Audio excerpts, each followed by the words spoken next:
ఆర్థికంగా వెనుకబడిన అగ్రవర్ణాలకు రిజర్వేషన్లు కల్పించే బిల్లుపై లోక్సభలో చర్చ జరుగుతోంది. ఇప్పుడు లైవ్ చూద్దాం.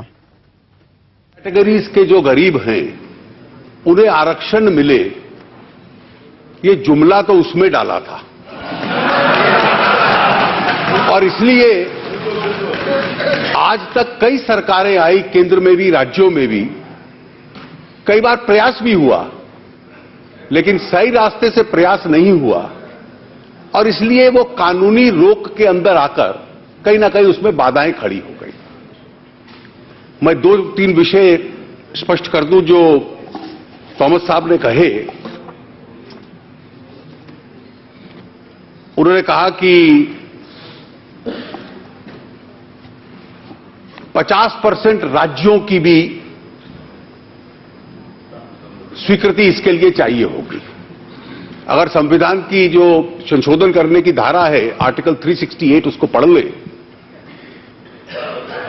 तो जो पार्ट 3 जिसमें फंडामेंटल राइट्स हैं उसके संशोधन के लिए राज्यों में जाने की आवश्यकता नहीं है.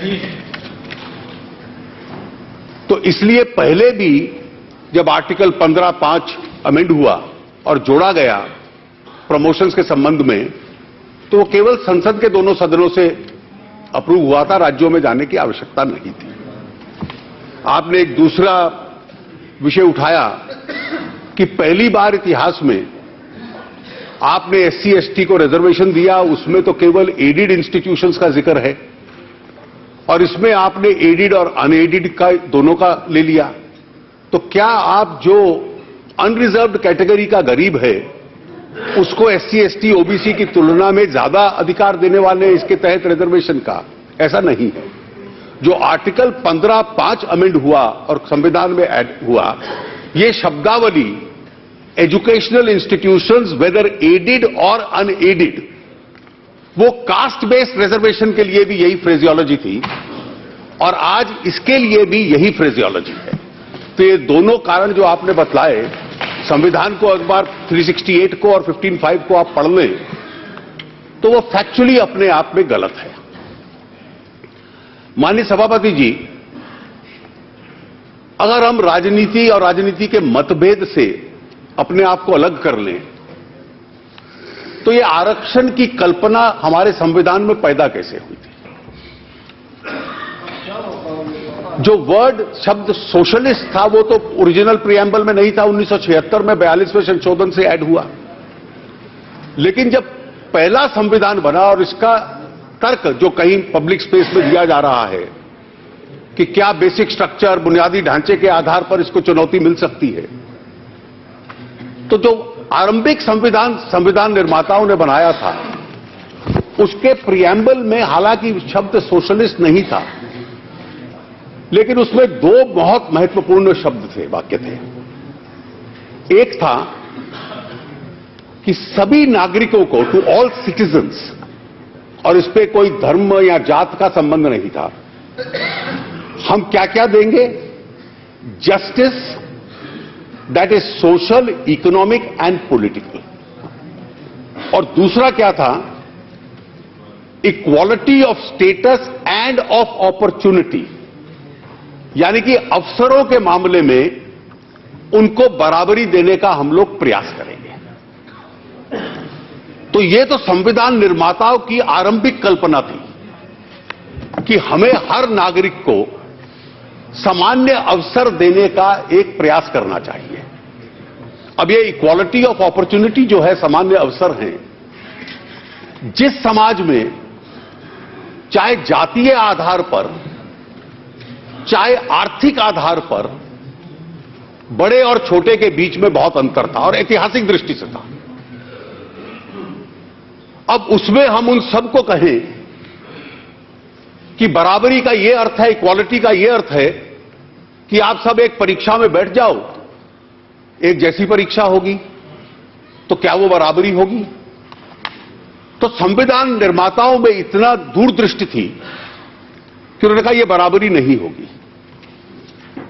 आप 2 ऐसे नागरिक जो बराबर के नहीं हैं, पैदा होने की वजह से या आर्थिक आधार पर जो बराबरी के नहीं हैं, जब उनको बराबर मान लेते हैं तो वो अपने आप में अन्याय होगा।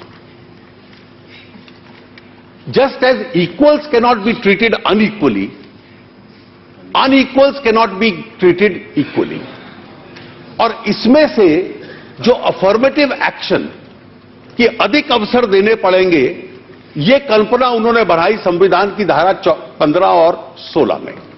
14 में कहा कि सबको बराबरी का अधिकार होगा, लेकिन 15 में उन्होंने कहा 15 का कि जात के, धर्म के, सेक्स के, रिलीजन के, क्रीड के आधार पर भेदभाव नहीं होगा। ये कल्पना उन्होंने आर्टिकल 15 में कही। और उसके साथ साथ कि सरकार या शासन या देश संसद ऐसे कानून बना सकता है जो कुछ लोग जो शैक्षणिक दृष्टि से या सामाजिक दृष्टि से पिछड़े हैं उनको विशेष अवसर प्रदान करें। हमने उसको विशेष अवसर कहा, पश्चिम के लोग डेमोक्रेसीज में उसको अफर्मेटिव एक्शन कहते हैं। केवल इतना फर्क है। और ये विशेष अवसर देने से जिनके बर्थमार्क्स कुछ ऐसे थे कि वो पैदाश से बराबर नहीं थे, तो उनको बराबरी के स्तर पे कैसे लाना है, वो उस विशेष अवसर के आधार पे आएगा। और ये इस आरक्षण के पीछे कल्पना थी। आर्टिकल 15 में हमने संशोधन करके 15(5) डाला, और 15(5) का जो उद्देश्य था वो शैक्षणिक संस्थानों के साथ था। शैक्षणिक संस्थानों के साथ ये था कि एजुकेशनल इंस्टीट्यूशंस में स्पेशल प्रावधान करना, चाहे वो एडेड हो या अनएडेड हो, और उन संस्थाओं में प्रावधान करके विशेष अधिकार दाखिले का जो लोग उस दृष्टि से पिछड़े हैं उनको हम लोग देंगे। आर्टिकल 16 का संबंध शिक्षा से नहीं था, उसका रोजगार से था। और रोजगार का अभी तक अर्थ 16 के लिए जो माना जाता है, और इसलिए कभी आर्थिक विषयों पे बहस होगी तो मैं आपके बेरोजगारी के आंकड़ों का उत्तर दे दूंगा, लेकिन अभी तक वो पब्लिक एम्प्लॉयमेंट तक सीमित है कि पब्लिक एम्प्लॉयमेंट जो है, सरकारी क्षेत्र का जो रोजगार है, उसमें पीएसयूज हैं, राज्य सरकारें हैं और जितनी सरकारी संस्थाएं हैं, या जिसको हम स्टेट इंस्ट्रूमेंटैलिटीज भी कहते हैं, उस रोजगार में भी ये अवसर प्रदान होगा। अब इसका हम इतिहास देखें। पहला आरक्षण जो था, जो बिल्कुल अविवादित था, वो एससी एसटी के लिए था। और एससी एसटी के साथ विशेषता ये थी, और मुझे लगता है हम लोगों को ये अलग अलग कल्पना समझ लेनी चाहिए कि कोई एससी या एसटी परिवार में पैदा हुआ, जीवन में बहुत तरक्की भी कर ले और सोचे कि मेरी जात बदल सकती है, तो इसकी कोई व्यवस्था नहीं है। डॉक्टर अंबेडकर कहते थे कि ये एक व्यवस्था है, वो ऐसे फ्लोर पे बहे जिसका सीढ़ी या जीने के साथ दूसरे से संबंध नहीं है, वो ऊपर चढ़ना भी चाहे सामाजिक आधार पर नहीं चढ़ सकता। और सदियों तक उन्होंने कहा कि इससे क्योंकि इनजस्टिस हुआ है, तो इसके कल्पना की दृष्टि से पहले दिन से धारा 15 में शिक्षा के संबंध में और 16 में पब्लिक एम्प्लॉयमेंट के संबंध में हम लोगों ने प्रावधान कर दिया। इसके अतिरिक्त अन्य पिछड़े वर्ग थे, अदर बैकवर्ड क्लासेस। और अदर बैकवर्ड क्लासेस के समय इसमें बहस होती थी काफी आरंभिक वर्षों में। काका कार्लेकर की कमेटी आई, उन्होंने रिपोर्ट दिया, फिर मंडल आयोग की रिकमेंडेशंस आई, उन्होंने अपनी रिकमेंडेशन दी, और अगस्त 1990 में नोटिफिकेशन के माध्यम से तत्कालीन सरकार ने उसको नोटिफाई कर दिया। उसको सुप्रीम कोर्ट में चुनौती मिली, और उस चुनौती के साथ साथ जिसका थॉमस साहब ने जिक्र किया कि जब नरसिम्हा राव जी प्रधानमंत्री थे तो उन्होंने कोई कानून नहीं बनाया, लेकिन एक नोटिफिकेशन निकाला लगभग इसी प्रकार का कि 10% आर्थिक आधार पर भी अन्य वर्गों के गरीब लोगं के लिए आरक्षण होगा। सुप्रीम कोर्ट में जब चुनौती मिली तो उन्होंने इस कल्पना को, पूरा रिजर्वेशन की कल्पना की चर्चा की इंदिरा साहनी के केस में, और वही कानून आज तक चला आ रहा है, जिसकी वजह से एक धारणा बन गई। और कल मैंने चर्चाओं में भी देखा और समाचार पत्रों में भी पढ़ा, वो गलत धारणा है। मेरा विचार ये है कि क्या ये 10% एक्स्ट्रा देके जो 50% की कैप सुप्रीम कोर्ट ने लगाई है उसका आप उल्लंघन कर रहे हैं। ये कुछ लोगों ने, आपकी पार्टी के भी कुछ लोगों ने उस पर ट्वीट किया और बयान दिए कि ये 50% से ऊपर है, ये तो रद्द हो जाएगा, क्योंकि राज्यों ने कई बार कोशिश की, वो रद्द हो गया था। ये सही बात है।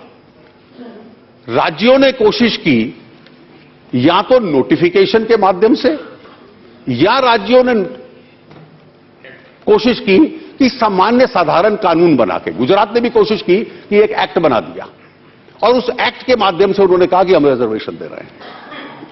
बट उसका अधिकार का सूत्र क्या था? What was the source of that power? जो सोर्स ऑफ द पावर था वो आर्टिकल 15 और 16 था, और वो सोर्स और ओरिजिन ऑफ पावर था कि आप या तो जो पिछड़े हैं, एससी एसटी है, या सोशली या एजुकेशनली बैकवर्ड है, उनको दे सकते हो। और मंडल आयोग के केस इंदिरा साहनी की जजमेंट में सुप्रीम कोर्ट ने कहा कि कास्ट जो है वो इस सोशल और एजुकेशनल बैकवर्डनेस का एक की डिटर्मिनेंट है। कौन ऐतिहासिक दृष्टि से था बैकवर्ड, जो मंडल आयोग की रिपोर्ट थी, काका कार्लेकर कमेटी की रिपोर्ट थी, उसके तहत caste is the best determinant of backwardness. और इसलिए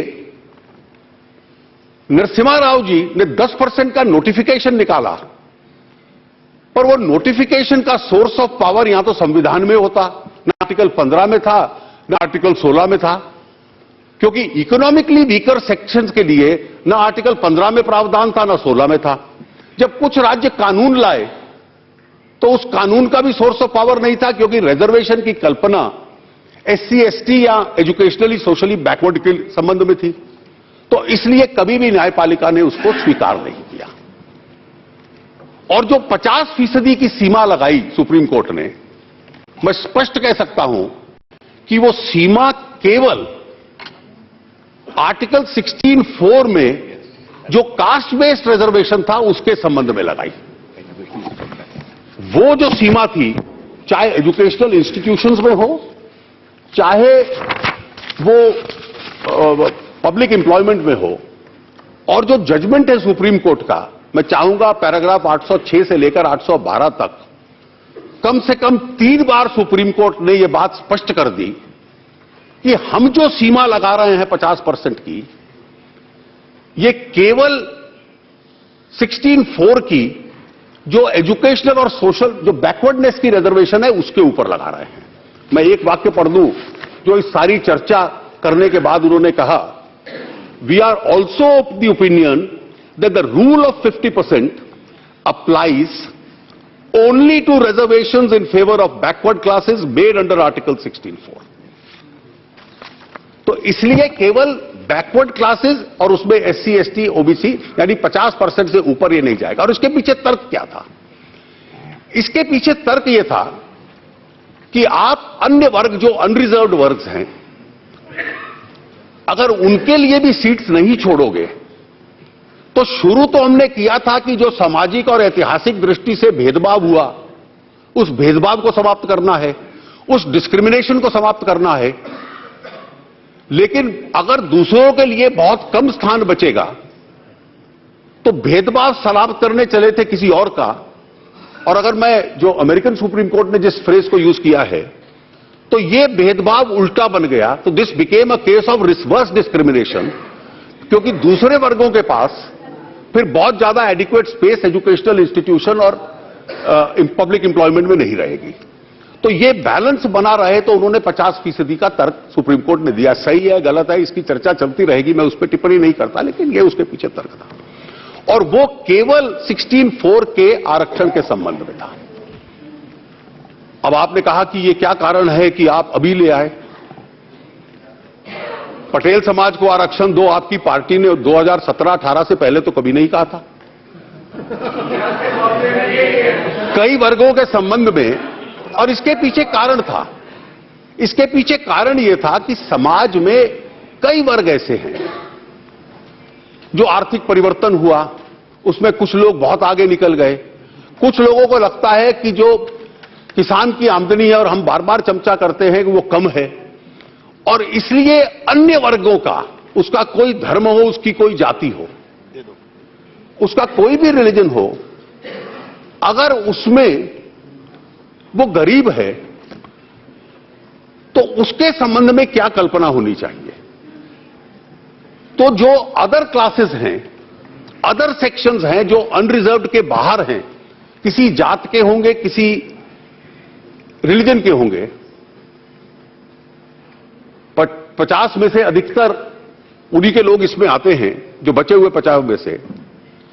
ये कहना कि सोशल और इकोनॉमिक जस्टिस जो उस बेसिक स्ट्रक्चर का हिस्सा है, इक्वालिटी ऑफ अपॉर्चुनिटी जो उस बेसिक स्ट्रक्चर का हिस्सा है, आप अपने 50 में से 10% तक अपने वर्ग के गरीबों के साथ शेयर कर लीजिए। इसमें किसको क्या इतराज होना चाहिए?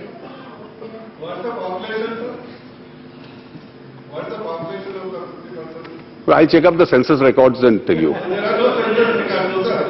You see,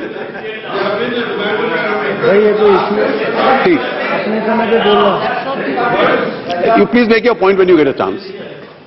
तो इसलिए ये कल्पना थी कि इसको दिया जाए,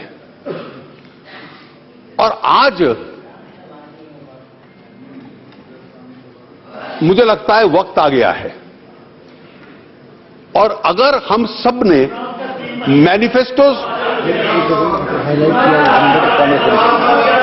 अगर हम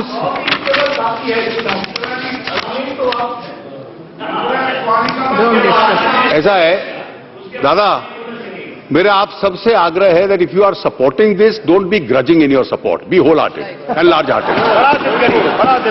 बड़े दिल के साथ समर्थन कीजिए। और मेरे अपने कम्युनिस्ट दोस्तों को भी कहना है कि जब गरीबों को दिया जा रहा है तो दुनिया का पहला उदाहरण होगा कि गरीबों के हक में दिया जा रहा है और इस देश का कम्युनिस्ट उसका विरोध कर रहा है।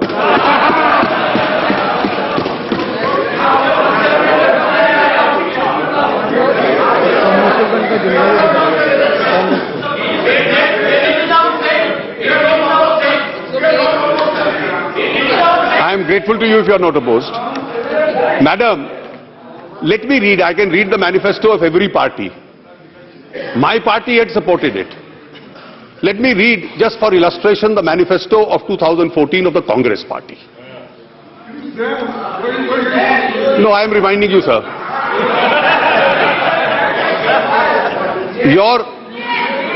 I am reminding you because your walk must match your talk.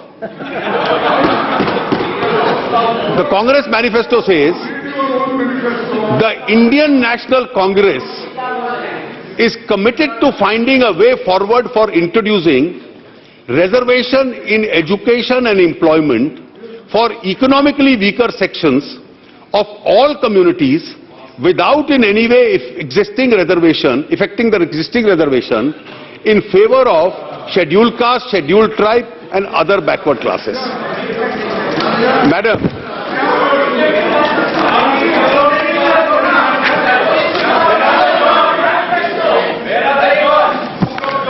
Madam, what the Congress party had pledged in its manifesto, what the BJP...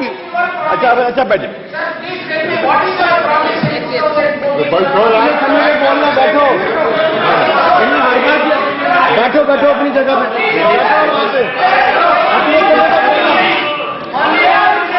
अध्यक्ष जी, इनके स्पीकर के समय कोई बोलता नहीं है, बातें खड़े होते हैं। यस, बैठिए, आप सबकी मत सुनो। Jaitley ji, don't listen to everybody. Yes, don't listen to, ये तो चलेगा। मैडम, प्रश्न ये है कि मैंने कांग्रेस का उदाहरण दिया, लेकिन हमने भी यही बात कही थी। बैठिए, nothing is going on record, only Jaitley ji statement, that's all. Let them chill. Madam, बैठो ना, आप चाहते हैं ना, आप चाहते हैं ना, तो बैठो, बैठिए। बैठिए बैठिए प्लीज, नो कुछ नहीं जा रहा है रिकॉर्ड में. Yes please. Yes madam, minister. Madam, मैंने इसलिए जिक्र किया कि केवल हमारी पार्टी या हमारे एनडीए के साथी नहीं, कांग्रेस और अन्य पार्टियों ने भी लगभग एक ही भाषा में अपने चुनाव घोषणा पत्रों में किया है. हमारी जो गरीब की गरीबी हटाने के लिए जो कमिटमेंट और निष्ठा है, वो केवल मैनिफेस्टो तक सीमित होगी या पार्लियामेंट के कानून के माध्यम से उसकी शिक्षा और रोजगार तक जाएगी, ये कांग्रेस पार्टी और इनके साथियों की आज परीक्षा है. वो परीक्षा में क्या करते हैं, इसके रिजल्ट का, इसके परिणाम की हम लोग प्रतीक्षा कर रहे हैं. मैं उनसे आग्रह करूंगा कि जो मैनिफेस्टो में लिखा है उसका समर्थन कीजिए और बड़े मन के साथ कीजिए, ग्रजिंगली मत कीजिए. बहुत बहुत धन्यवाद. श्री संबित उदय जी.